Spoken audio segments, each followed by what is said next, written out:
Who are some of the most dominant NBA players of the last decade that we've just forgotten?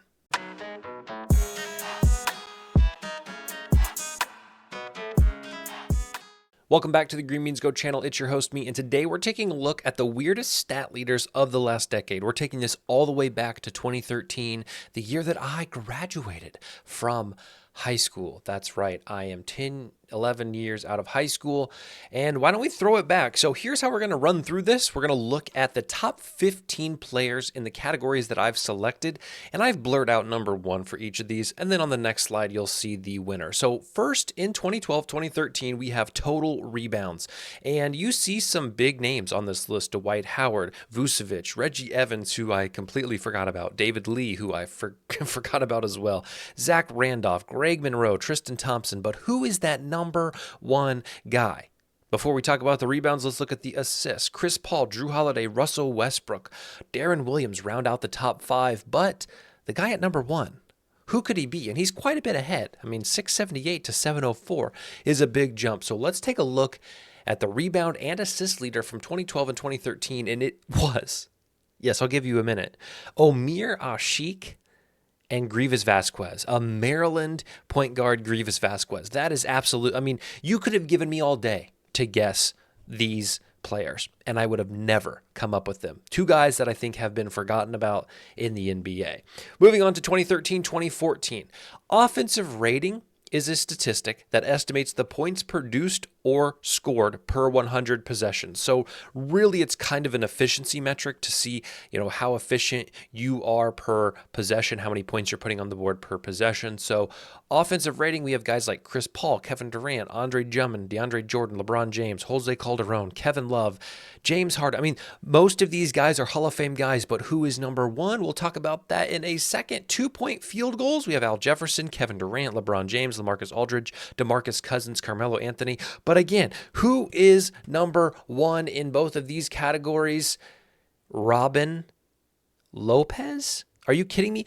Robin Lopez had the highest offensive efficiency, the highest offensive rating in 2013-2014. Absolutely insane. And Blake Griffin, a guy that I don't think will surprise too many people to see that number, 706, as part of Lob City with DeAndre Jordan. I would love to know how many of those 706 were dunks. Moving on to 2014-2015, we have points per game at 28, just beating James Harden, LeBron James, Anthony Davis. All right, and offensive rating again. Here we have DeAndre Jordan coming in at number 2. Even though he was not on the previous year. Chris Paul, Anthony Morrow, a guy I've totally forgotten about, Ed Davis, Jimmy Butler, Patrick Patterson. This is a weird list. I mean, those are some weird players on that list, so maybe the weirdest stat leaders could have just been the top 15 of offensive rating in 2014-2015.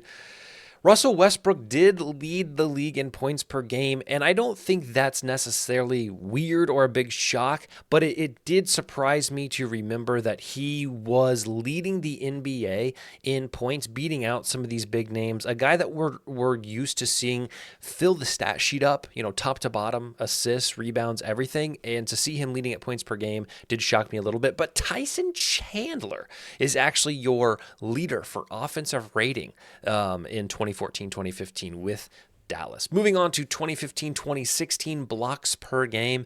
And this one, not only is it a bit of a surprise with who it is, but the number is a shock. All right, 3.7. The next highest is 2.3, so not quite double, but a significant margin more. DeAndre Jordan, Rudy Gobert, Anthony Davis, Pau Gasol, all in the top 5 of blocks per game. Offensive rating, again, I think this is the last offensive rating statistic because some of them were getting kind of funky. But again, you have Steph Curry, Steven Adams, Enes Kanter, Enes Freedom, DeAndre Jordan, Kevin Durant, Kawhi Leonard, Jonas Valanciunas, like dudes that are still dominating to this day.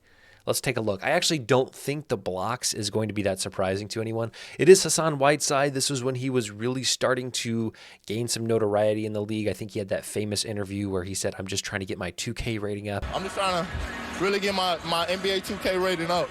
And the offensive rating is Tristan Thompson, which, again, maybe not a surprise, but not typically a guy you think is super efficient, super offensive. So I did find that to be a little bizarre. 2016 and 2017, this one is less about the player under the blur and more about the statistic itself. Look at the margin as far as the total goes on the right. The difference from the 15th spot, Kyrie Irving down here, to the second spot, Andrew Wiggins, is 150 shots, 150 attempts. The difference from second, Andrew Wiggins, to whoever is in first, 370. Okay? So this player in 2016, 2017 was the greenest light we have maybe ever seen in the NBA and in today's common NBA. That is astronomically larger than the next number. I mean, I want to repeat this again because it's so insane. 1570 to 1420 is 150 shots. Okay, so maybe 5 games, 5, 6, 7 games. But the number 2 to the number 1 is 370 shots. That is unbelievable. This is a standout player. This is a standout field goal attempter. And when I show you the side note, the caveat, it's absolutely insane. So it is Russell Westbrook again, 1941 in shot attempts. But it's not like this dude was just throwing up prayers. He averaged this season 32, 11, and 10. Dude was averaging 10 assists and still shooting at that volume. Absolutely insane. He was playing 35 minutes a game. This was the team he was on. This was the OKC Thunder roster in 2016, 2017, and I sorted it by minutes played, so there's some other guys who are on this team but did not get a ton of minutes. Russell Westbrook, Oladipo, Andre Roberson, Steven Adams, Enes Kanter, Taj Gibson, Ersan Ilyasova, Domantas Sabonis. I mean, look at these big men. Sabonis, Adams, Kanter, and Gibson. Are you kidding me? I mean, obviously this was young Sabonis, 20-year-old Sabonis, but still, I mean, to have the volume of shots that he had coupled with an average of a triple-double, absolutely insane. 2017-2018, we have the three-point field goal percentage. Reggie Bullock, Otto Porter, Joe Ingles, Klay Thompson, Kyle Korver round out the top 6.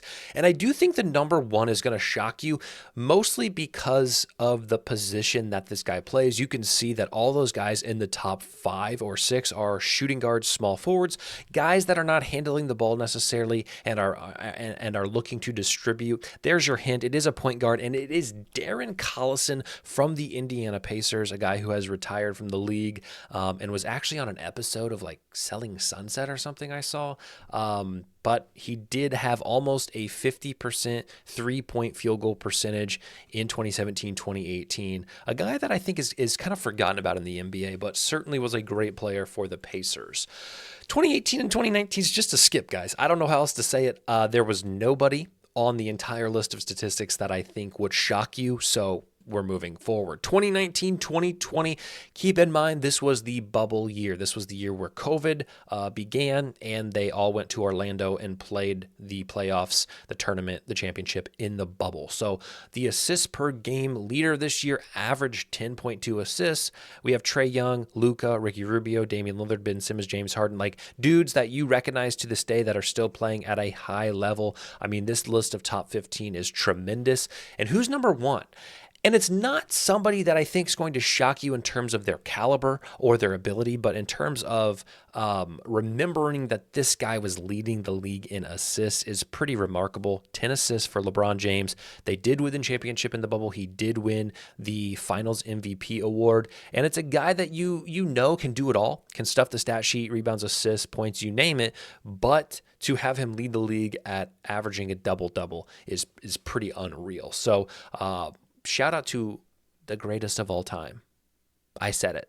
Okay, the debate's over, guys. We used to debate in high school. LeBron or Jordan. LeBron or Jordan. Guys, stop. It's LeBron. All right, 2020, 2021, blocks per game. And again, this is another one that I want you to look at the difference between first and second, averaging almost an entire block more a game than second. Rudy Gobert, Nerlens Noel, Clint Capella, Chris Boucher, Jacob Poeltl, Robert Williams, Rashawn Holmes. And this one was a reach. If you look at this and you don't see a certain player, I think you're going to be likely to know who it is. It is Lego Master himself, Miles Turner, with 3.4 blocks per game. He's led the league, I think, twice now in blocks per game. He's kind of fallen off in terms of maybe chasing them a little bit more.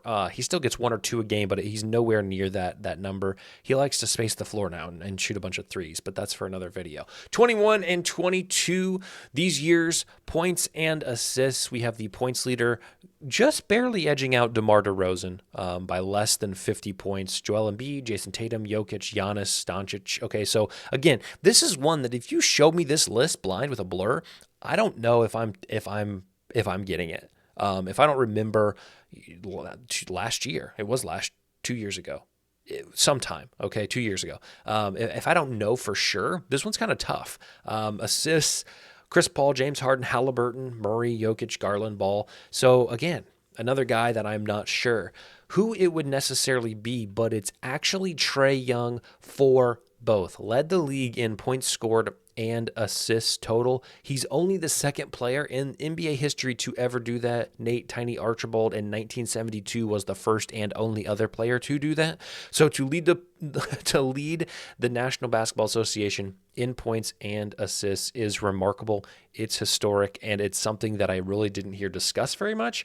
So thank goodness that Green Means Go is here to discuss it. Unfortunately, last year's statistics were pretty basic and pretty expected, so nothing too bizarre. So we did leave off in 2022, but we did cover the last decade of weird stat leaders. Let me know in the comments which one you think is the weirdest. If you remember any of these players, any stories you have about them, follow me on all the platforms, guys. TikTok, 3,000 followers? Pathetic. We'll see you next time.